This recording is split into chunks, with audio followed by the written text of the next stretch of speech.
All right, let me bring on our next speaker. He's the keynote. There's a few things. Well, it just says president. All right, he has a whole list of things. If you want to be impressed by what an individual has accomplished in their life, but more so what they believe, and this gentleman is faithful as they come. I remember one of the things I really appreciate about Dr. Thierfelder is I called him up and I said, I promise to take 2 minutes of your time. And we ended up talking for an hour. And it was one of the best conversations I've had in the last couple of years. He is the author of a book called Less Than a Minute to Go, The Secret to World-Class Performance in Sport, Business, and Everyday Life. And I want to mention, he has taken this concept of sport and virtue, taking our Catholic faith, taking morality, ethics, character, and virtue, and weaving it into the world of sport. And he has done it better than anybody I know. He's a two-time All-American in track and field at the University of Maryland. And as he comes up here, you're going to notice something striking, that him and I, to a great extent, are like twins, right?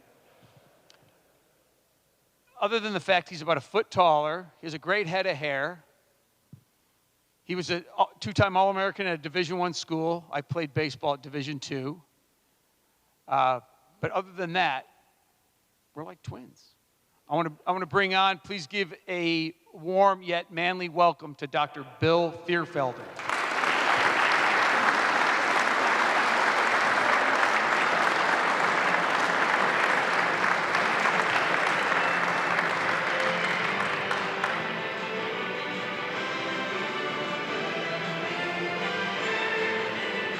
Wow.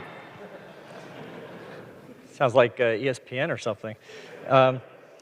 Well, you're hearing about all the sports stuff, so you're probably expecting some kind of sport talk. And I was actually asked to talk more about being a father, being a husband, what it means to be a man in this world and a family. And I had to really think about that. You know, with 10 children, you would think I'd already have figured that all out. But I think God gives you 10 because, you know, before you have children, for those that maybe have some or maybe don't have any, before you have children, boy, are you focused on yourself, okay? And so God gives you children as a great blessing, and part of the blessing is that you won't focus on yourself anymore. But you can tell the help I must have needed, right? Because I needed 10. And I still don't know if it's worked, but it certainly has helped me. So today, bear with me. I usually don't read too much, and I'm not going to read a lot, but I might refer to my pad here as I go. Because I really thought about this. I always pray before I do a talk, and I ask the Holy Spirit, okay, I have no idea. What am I supposed to say? What is everybody here supposed to get, from this? And so what came to me was, there's a lot of corruption and evil things going on in our culture and society today, to the point that it's almost maddening. It's so frustrating to deal with it, the destruction of language, all of these kinds of things. And so I thought to myself, obviously, these are impacting our lives. These are impacting our families. These are impacting our, just our lives in general. And so I thought, well, what is it that we can do about it in some way? We can either complain about it or we can try to do something about it. And I thought the best way to restore Western civilization and Christian culture is really to begin with ourselves. It's easy to look out and tell what everybody else in the whole world should be doing. But I think given the context of today's meeting and retreat here, I thought, well, you know what? Let's all reflect on ourselves. The fact that you're here says something about you, just that you would come to this event seeking God, seeking insight, seeking, friendship and the collegiality of being together. But it also means there's something deeper going on. Like, you get that there's something more profound beyond yourself. That's actually why you're here today. So I thought about it, and I said, okay, so one of the themes of this retreat was, what occupies your time? So I thought about it for a little bit, and I said, I came up with 10 things. And I think the 10 things probably, I don't know if there's any extra, but there may be a few extra you could add in there, but these 10 I thought sort of captured everything that could fill our time, and that usually does fill our time to a degree. The first one is, and I'm going to do these in priority of importance, and then I'm going to go backwards because I don't think we start with priority of importance very often in our lives. But the first one is God, our spiritual life, and the idea of leisure. It's a misunderstood term in today's world. When we talk about leisure, we're thinking it's something like going out and bass fishing or something, like it's some leisure, it's some recreation. Leisure, in the classical sense, is actually sort of a combination of two things. It's conversation and it's contemplation. So even in listening to me right now, in a sense, even though we're not going back and forth, you're listening. You're in a sense, we're in a dialogue together in some way. And then hopefully at the end of this, you'll have a moment to at least contemplate, to begin to think about what was that about? Because we're all about seeking the truth ultimately. So first thing is we got God's spiritual life.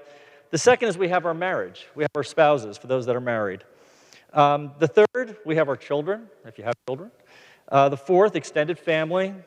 The fifth, I have down parish, friends, neighbors. Number 6, nutrition, and I'm going to talk mostly about dinner. The other meals are probably out during the day. Sleep, physical exercise, recreation, decompression, whatever phrase you want to use. And finally, work, our livelihood, okay? So I looked at those, and I thought to myself, okay, let's be realistic about this. Let's take that 10th one, the one that's on the bottom of the whole pile. Work, livelihood, which includes, by the way, the meals, your travel time, everything in there. For anybody that's still working, I'd say minimally it's probably about 10 hours a day. If you lump everything in, your transportation, everything. So even if you work 8 hours a day, when it's all said and done, it's somewhere between 9 and 10 hours a day that you're spending on it. If you work more than that, then obviously it's even more, okay? So I looked at that. Then I said, okay, recreation, decompression. Now, I will just tell you, this is going to be the area for everyone in this room. That's going to be the mystery area, okay? I will just tell you that men, on the whole, whether they timed it or not, at the minimum, when they come home from work, whether they do it at the beginning of coming home from work or they do it at the end of the night, will take at least 2 hours to decompress. And that means doing something that is probably mindless, something where you don't have to think, and you can just sit there and sort of be fed and, maybe eat something, and you do that, and if at the end of it, if you look, you're going to be there at least 2 hours doing that. It can easily go more than 2 hours, but it's going to be probably at least 2 hours of your time. I'll say 3 probably on the average for everybody. Physical exercise, what did I put down for that? 0. Now, I'm sure there's some of you that jog and do some exercise and maybe go to the gym, and God bless you, I am trying to copy you.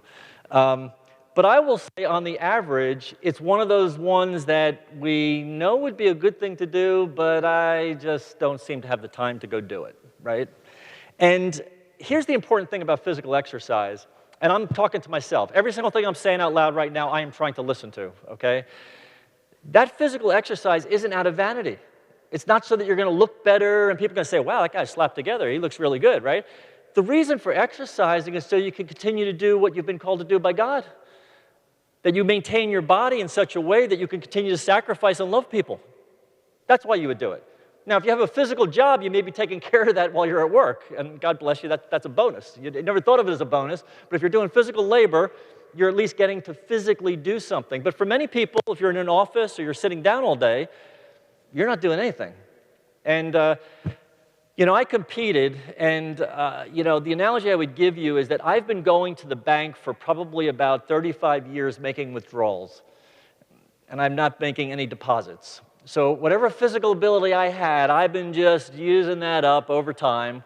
I am not doing anything. So, I wish I could tell you I am working out every single day. I am not working out every single day. I try, and then I go 2 days, 3 days, and then something happens that I got to stop, and then I stop, and after a while I'm like, what's the point of this? I mean, I can't even do this consistently, and so then you end up doing nothing. Sleep. This is science. Average human being needs 8 hours of sleep.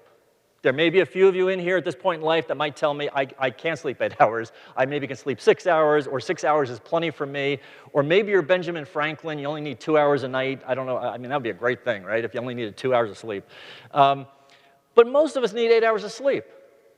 Now, if I asked you how many get 8 hours of sleep, that's another story, okay? Because most of us that need 8 hours of sleep are probably getting like 6 hours of sleep, okay? Which means then we go around in chronic fatigue all the time. But that's our lives. That's kind of how we're operating. The nutrition, I'll give you an hour for dinner. That includes everything. Preparation, cleanup, being with people, okay? About an hour. Parish friends and neighbors on a daily basis, 0. Extended family, probably 0, unless they're living with you. Children, maybe an hour. maybe, your spouse, your marriage, maybe an hour, maybe.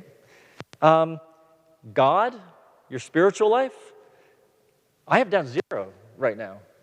Now, you may say, well, I say a prayer in the morning, and maybe I say a rosary at night with the family or something, and that's fantastic. But if we added up the time that we were dedicating to God and reflecting on God in our daily lives, and hopefully we're doing it all day long, so it's not always formal prayer, obviously.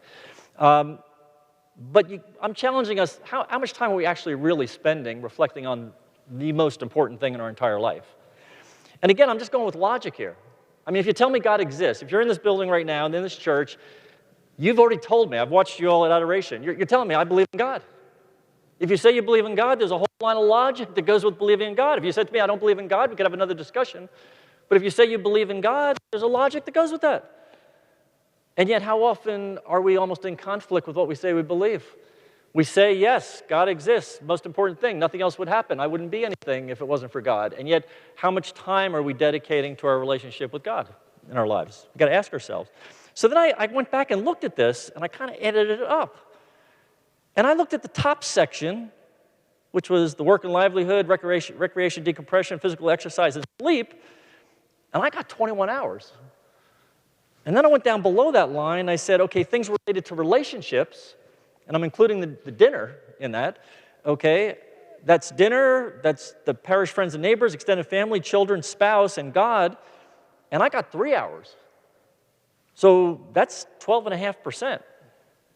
So roughly, I could be wrong, everybody could be a little bit different, I realize we are, but we're spending a really small amount of time on the relationships part, on the part that we claim are the most important things in our lives. And you might say, well, what can I do about the work thing? Well, I'll start off by saying it's one of the great sacrifices of being a man. I know women can work too, but I'm talking to you. I'm talking to you as men, many as fathers. It's your sacrifice. I don't know about you. I'd rather not go to work. I really would. I would love to stay home and be with my wife and be with my family. I remember when I was working up in Boston, my wife and I worked together, and I'd have people come up to me and say, you work with your wife? How do you take that? And I'm thinking to myself, this is why I got married, because I really love this person. We're one, and I want to be with this person. Why wouldn't I want to be with this person? So my point is, I would prefer to do that, but out of love, out of sacrifice, I go and do my thing. I do what God's called me to go do. You've all done the same thing. But I think it's important to recognize that you're doing it as a sacrifice. And here's the added sacrifice. I come back to that decompression time. That is the time that gets easily expanded. So I know we all have a sense, I need it, I need that time and so forth. Not really. Yeah, I know you'd like it, you don't have to have it. And that's the crux, and we're going to get to this by the end of today. I'm going to be challenging all of you. And this will be personal. You'll do your own thing. I'm not going to ask you to say anything out loud, but by the end of today, I think you're going to come to some conclusions about what you want to do. God, grace. We're talking about grace. And again, either God exists or God doesn't exist. If God exists, that's reality. Real, true. That's what reality is about. It's about discerning what is actually true. So if God exists, then grace actually exists. It's not a fuzzy idea. It's not something we say, oh yeah, the grace of God, isn't that nice? No, grace of God is actually real or it's not real.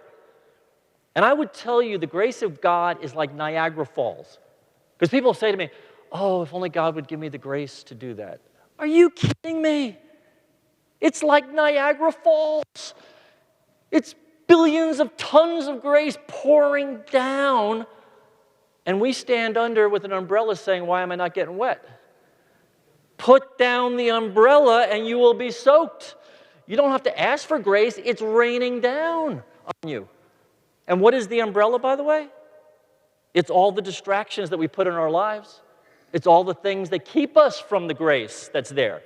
And then we use the rationalization, well, I just don't have the grace to go do this. I just don't have the strength to go do this. Well, we're not even trying to avail ourselves of it. Put down the umbrella. Your wife. There's a beautiful little passage I'm going to read to you here. It is from The Mystical City of God. It's by the Venerable Mary of Agreda. The reason I love this little phrase, this is a 4-volume book. It's over 2,000 pages. It was written by an uneducated Spanish mystic sister in the middle, 1500s. It's the most beautiful thing you've ever read, and it's seeing the Blessed Mother through her eyes, the entire life of the Blessed Mother. And there's this one section that she wrote, and I think the reason I like it so much is because my wife is an incredible imitator of the Blessed Mother. And I've talked to many of you in here, and I think we'd all probably admit, by the grace of God, literally, we have the wives we have. They are full of grace. They are imitators of Our Lady. But listen to these words. This is like so beautiful. This was the Blessed Mother protecting, I think, one of the apostles. Thus encouraged from on high, she clothed herself with invincible strength. And like a faithful spouse who rises from the couch, leaves the bridal chamber and throne of her bridegroom, and arms herself to defend him against assailants. So the valorous lady, armed with divine power, rose up against the dragon, snatched the prey from his maw, wounding him by the power of her virtues, and commanding him to sink into the abyss. The two phrases I love in that is, clothed herself with invincible strength. Is that awesome or what? And then it finishes, I love this part, wounding him with the power of her virtues. Wow, that is awesome. That is incredible. That is my wife. I bet that's, for those that are married, I bet you that's your wife. And how much time are we dedicating to her? How much time are we spending loving her? How much time are we sacrificing that decompression time that we feel like we need to love her? And all she wants, by the way, is our love. She doesn't want anything else, no matter what's said. It's what everybody wants. Our children are dying for our love, dying for it. They imitate you. They copy you, for better or for worse. It's kind of a scary thing. As mine have gotten older, I'm looking at them like, my gosh, they are like me. God forbid. They're amazing. But they copy. They love you. They study you. You can't get away. You can't think they don't notice what you do. They watch you. They pick up every little thing. I don't know about you. I have no T-shirts left. I have no shirts left. I have no socks left. I have nothing. Any snack I ever think I can hide away in a little cabinet, it's gone. Everything I think is unique to me, I start drinking some kind of bubbly water. Suddenly everybody's drinking bubbly water. It's all gone. So this is being a dad. This is being a father. This is being a husband. This is what you're called to. And you could say, but that's kind of hard. Yeah, no kidding. That's life. It is challenging. But that's what love is about. Extended family, friends, parish. We don't do enough with our parishes. That's an old idea. Like, we're kind of looking at our parishes sometimes. It's like, well, we just go there for Mass, and then we kind of leave, and we don't think of it as a true community where we're building up each other and helping each other like you're doing today with each other. Sleep, you do need it. I'll just stop there and just say you need it. You need probably more than you're getting. Physical exercise, you probably need to do some. The decompression thing, boy, that 2 hours can turn to 5 hours in a hurry. You start by, eating a meal while you're watching something, and then you finish the meal and you're still watching something, and that just keeps going, and before you know it, you're staying up too late, and then you have to get up really early, and you're dead. That's why you're only getting 5 or 6 hours sleep a night. And then the work, as I said, that is what we're called to. So here's what I want you to start with today. We're going to finish with something, but right now, in your heart of hearts, this is only inside of you. Nobody's going to ask you about it. You're not going to write it down or anything. In your heart of hearts, what is the one thing, the top thing, that you are doing currently that you don't think you should, or better yet, don't want to be doing, or that you think you should be doing, or better yet, want to do, but you're not doing it? Think about it. I bet it came right to you. You probably don't need a minute, but I'm literally going to give you 1 minute, a moment, just to confirm it in your minds. What is that one top thing in your life right now that you are doing that you know you should change? And if it's something that you should be doing and you're not, What is that one thing? Just get it in your mind right now and confirm yourself that you know what that one thing is.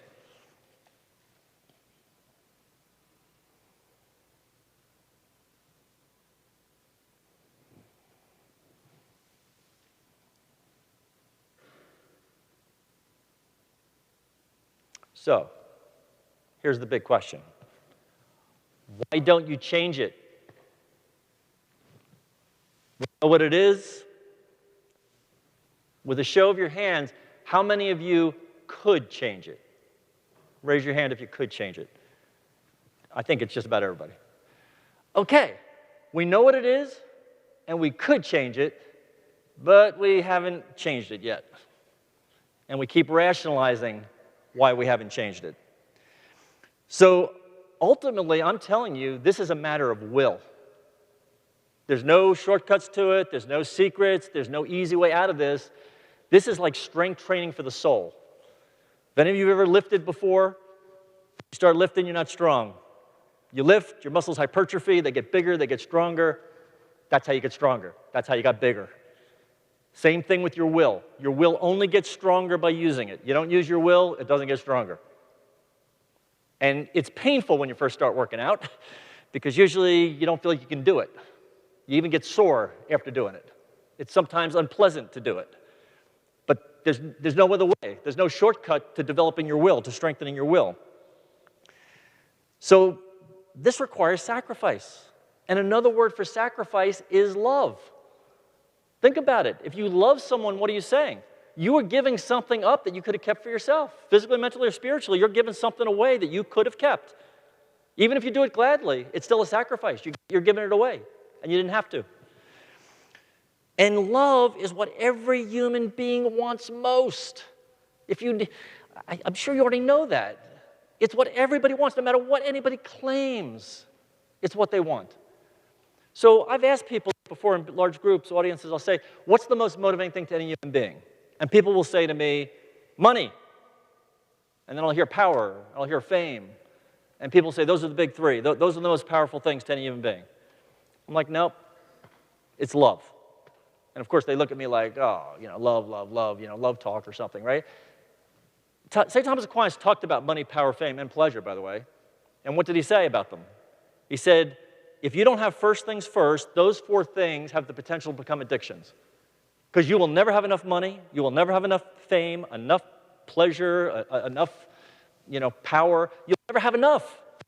You'll always be this far away in your head.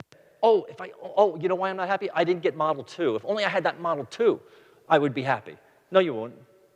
Because when you get Model 2, it'll all be on Model 3, and you'll say, oh, yeah, that's right, I don't have Model 3. We're like rats on a wheel. We keep chasing things, thinking our true happiness is just that much further away, and it's not there. And you may say to me, yeah, but I don't know. I know a lot of people who seem to pursue that money, power, fame thing. I don't know about that love thing. They seem like they're onto that money thing. Okay, I'll do a little thought experiment with you here.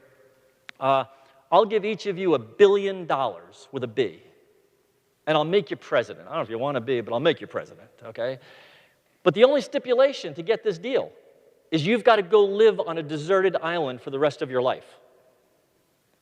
Now, there might be a couple of tired dads in here that wouldn't mind a couple of weeks on the island, but nobody is going to take a deal to go live on a deserted island for the rest of their lives.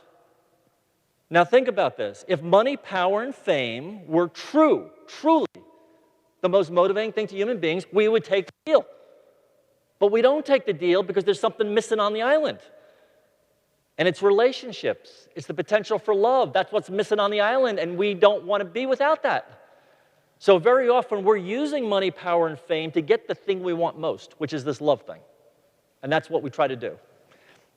So if love is most motivating, it requires something, right? It requires sacrifice. You're giving something up.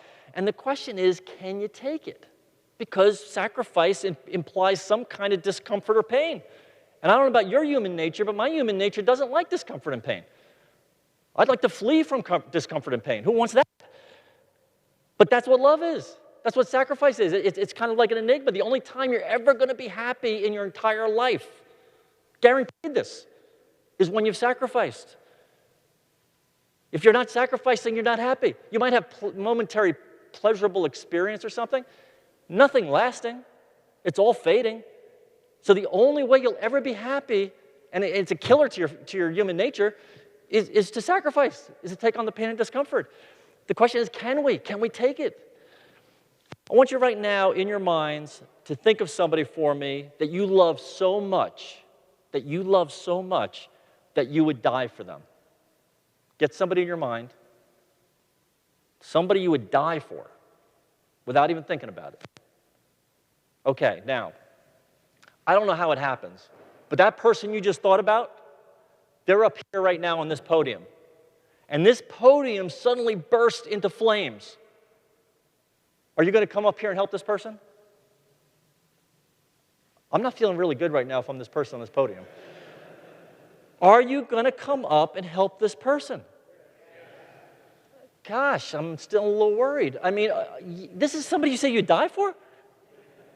Are you going to come up and help this person? Okay, I'm a little feeling better.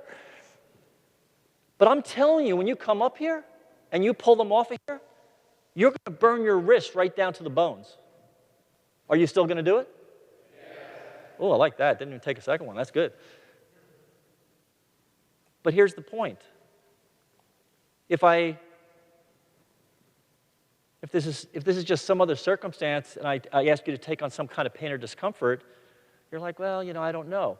But if the purpose was strong enough, we're willing to take on this pain and discomfort, which might be burning our wrist right down to the bones because of the person up here that we love, that we're willing to die for, right?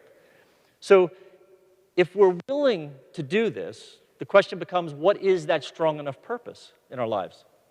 And I'll kind of give you maybe 3 clues. I'm not claiming these are theologically perfect, but I'll give you 3 clues. The first one is God exists. Okay? I don't think I have any argument from anybody.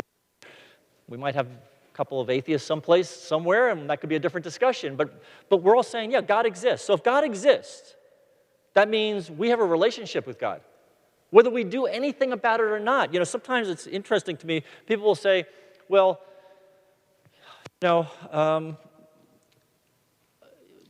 let's look at it this way. If I were to take my phone right now, you all see it, right?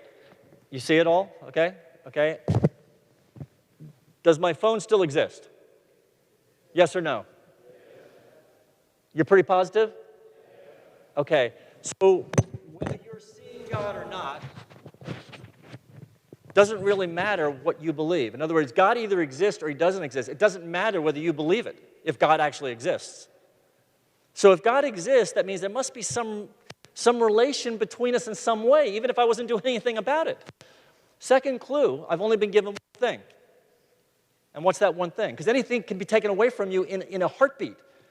Your legs, your body, your house, your home, your family, your car, boom, gone in a fraction of a second.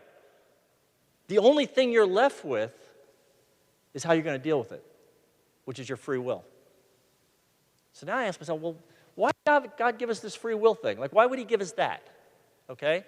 Well, if I told you right now that somebody's about to come into this church and I'm paying them $5,000 a day to say they love you, okay? And they come in here now and they say, I love you. What do you think? You're all being like, yeah, I know he's paying you $5,000 a day to say that, right? I mean, the money's kind of compelling you to say it. In other words, I don't believe you. You're just saying that because you're getting $5,000 a day. What if, I don't know how this happens. I mean, obviously, the tabernacle, he's there. But physically, in this bodily form, Jesus Christ actually walks into this room right now, into this church. First of all, anybody going to leave this church? I'm not leaving. I don't think anybody's going to leave. Some people say, what about the atheist? The atheist thing's over. Jesus Christ in the church. That's done. So even the atheist, when Jesus asked, do you love me? What's he going to say? Yeah, because we know the consequence of saying no. So yeah, we're all going to say yes. So here's the point. You can't have true love without free will. God gave us the ability to choose him. Otherwise, we're robots or zombies or slaves or something because we'd be forced into saying we love him. So he's given us free will to choose him, but that's the only thing we have. And the third clue is this: we're all going to die.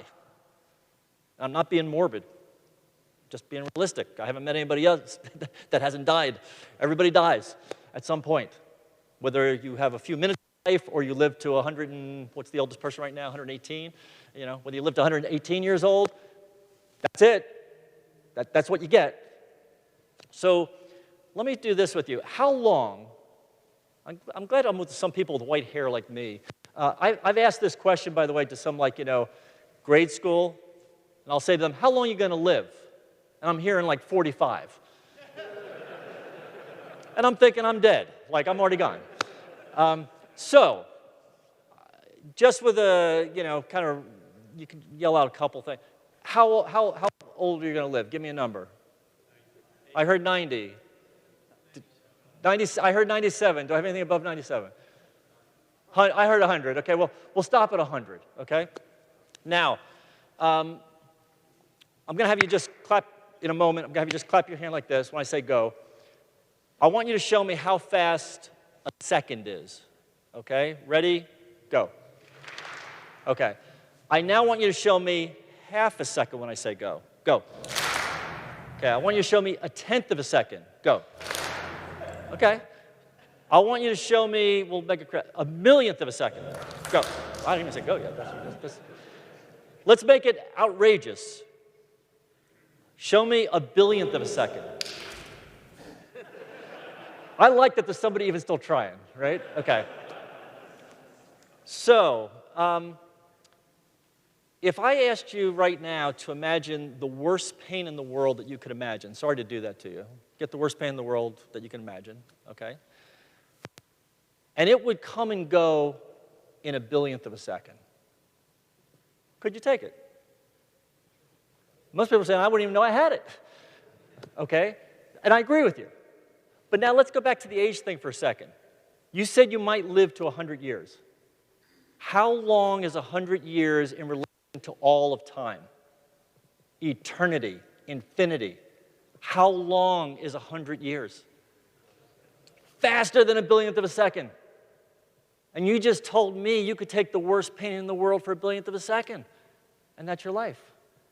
And God has placed you here in his mercy because he gave you free will, and he's just asking you one question. Do you love me? And what do, though? We complain. Oh, man, this is a hard week. This was long. I didn't get the parking space. Oh, my God, a bill came I didn't expect. I mean, we get caught up. We're like crazy people. 1/1000,000th of a second in his mercy. I mean, he's making it as short as he possibly can, and he's just saying, do you love me? Now, politics seems to be a big thing nowadays, and boy, we see people who say a lot of things that aren't true. I don't know about you, the way I know people is I watch them, and then I know them. So I hope their words match what they do, but in the end, I'm going to know you by what you do, not by what you say. I hope they match. So God plops us down, and he gives us the life he gives us, whatever the economics are, whatever the family structure is, wherever you're located in the world, and he plops you down, and he says, I am going to give you opportunity for sacrifice in your life. And you can do anything you want with it. If you gladly take on that sacrifice, what do you say? You're saying, yeah, I love you. If you say, no, I don't want anything to do with it, he's letting you do that. But you're saying, no, I don't love you. I don't want to do that. So you got to ask yourselves right now, as men, as fathers, husbands, whatever your role may be, you're being asked to sacrifice. You're being asked to look at your lives right now. That top thing that you told yourself, that's your top thing. You could change it. You know, I'm not telling you this to tell a story about myself, but I decided about now 35 years ago, for Lent, I was going to give up chocolate. Now, when I say I like chocolate, let me inappropriately use the word love. I loved chocolate. Okay? I ate chocolate, everything. I didn't eat regular food. I just ate chocolate. I ate chocolate donuts, Milky Way bars, all day long. I'm eating chocolate, and I would drink Coke. This is an Olympic athlete, right? I mean, this is the nutrition that gets you there. I love chocolate, but I decided for Lent I was going to give up chocolate. Small thing, right? So I gave it up, and as I came to the end of Lent, I thought to myself, well, why just do it for these 40 days? Couldn't I just keep doing this? I don't have to. Nobody's making me. There's no rule here that I got to keep going. But I thought to myself, what would be the thing? Why not decide to do that? And right there at that moment, I decided I'm not going to eat chocolate again, ever. That was 35 years ago. I've never missed eating chocolate. I don't miss eating chocolate now. I'm not tempted to eat chocolate. I don't even have a desire to eat chocolate. And you know why? Because I decided not to eat it. I decided not to eat it. I said, I'm not going to do it. That's it. I made a decision. I'm going to stick with it. That's what I'm doing. Obviously, it's the grace of God to support me in all of that. But it was my will that said, I won't do it. Following Lent, I drank Coke like you couldn't believe. I would drink 2-liter thing of Coke a day with no problem. I said, okay, I'm going to give up Coke. I haven't had Coke in 35 years. It's not a big deal. I'm not telling you to brag on it. I'm just saying to you, how did that happen? How did I do that? How was I able to do that? And I found an interesting thing. You're 95% of the way there if you just absolutely commit and you say, I'm going to do it. I'm not going to take any excuses for myself. I'm not going to rationalize. I'm not going to give myself reasons why, hey, I need a little extra this or that. I'm just going to decide. You don't have to tell anybody you're even doing it. I'm telling you only because I felt like I needed to explain what I did. You don't have to tell anybody. You can just do it. Nobody may even know that you're doing it. Sorry about that. So that's that thing, that one thing that you just talked about in your head, that you said, okay, that's my top thing that I'm going to do. So what I'm going to ask you to do right now, for just, we have maybe 9 minutes, 10 minutes, okay? This has been the dialogue, the listening. Now I want you to contemplate. And what I want you to do is for the next 8 minutes, I'm going to ask you to close your eyes. I'm going to ask you to be as silent as you possibly can be. And what I want you to do is first, I want you to reflect on why are you doing that top thing? Why do you do that top thing that you want to change? And then I want you to ask yourself, what is it I could do to change that? What habit do I need to change? So maybe I'm pairing things together. Maybe I'm pairing my eating with something I'm doing that then stretches this thing out. Maybe that's the thing I'm going to change.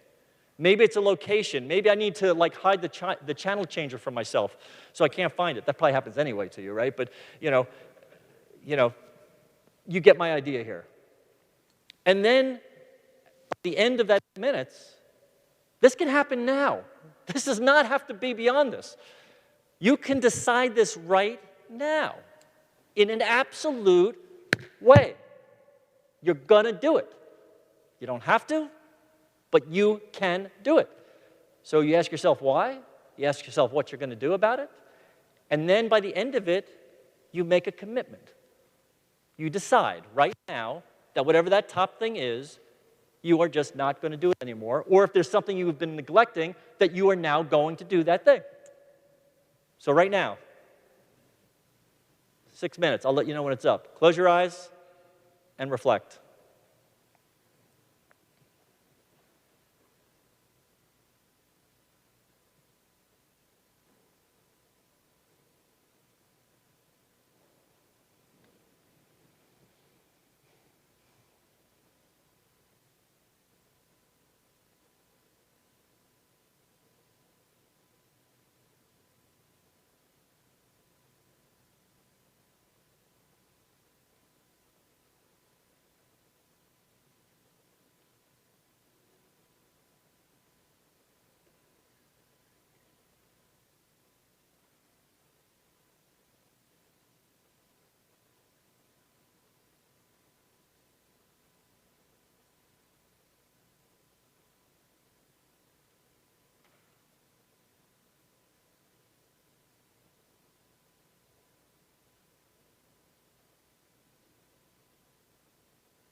Okay.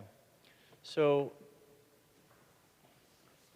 let's pray a Hail Mary that Our Lady, with her invincible strength and her ability to send Satan to the abyss, will strengthen you and strengthen your resolve to do this thing that you have committed yourself to. And this is big.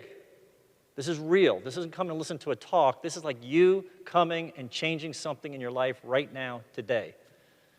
So we'll pray together. Hail Mary, full of grace, the Lord is with thee. Blessed art thou among women, and blessed is the fruit of thy womb, Jesus.